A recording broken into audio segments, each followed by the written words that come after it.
உலகத்தின் பெரும்பான்மையான மனுஷங்க கடவுள் வழிபாடு மிக்கவர்களா இருக்காங்க. தெய்வங்களை முன்னிலையா வச்சு காரியங்களை நடத்துறவங்களாவும், அதீத பக்தியில மூழ்கினவங்களாவும் இருக்காங்க.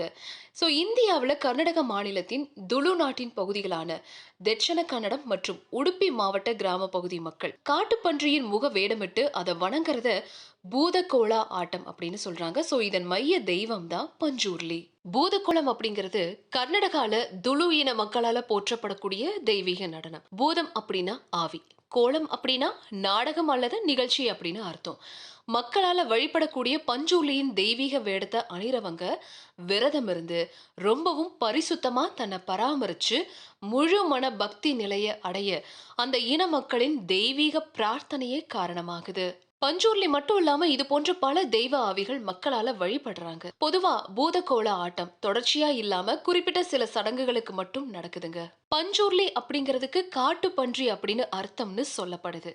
5 காட்டு பன்றிகள் இருக்கிற கூட்டத்துல ஒரு பன்றி மட்டும் தனித்து நிற்பதை பார்த்த பார்வதி தேவி அதை தன்னோட கைலாசத்துக்கு அழைச்சிட்டு போறாங்க.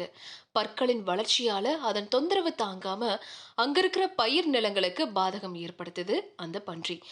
வயல் நிலங்கள்ல இருக்கிற பயிர்களை தன் பற்களால சேதப்படுத்துது. இதை சகிச்சுக்க முடியாத சிவபெருமானோ அதை கொல்ல முயற்சிக்கும் போது பார்வதி தேவி அவரை தடுக்க, மாறா சிவன் அந்த பன்றிக்கு கைலாசத்துல இருக்க அனுமதி மறுத்து பூமிக்கு அனுப்பிடுறாரு.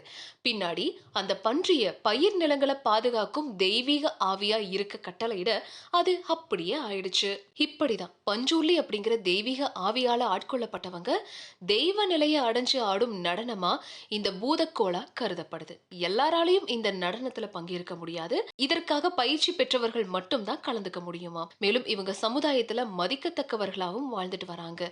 அவங்களையும் அவங்க வயல் நிலங்களையும் பாதுகாக்க வந்த தெய்வமா தான் இந்த பஞ்சூர்லி தெய்வத்தை வழிபடுறாங்க.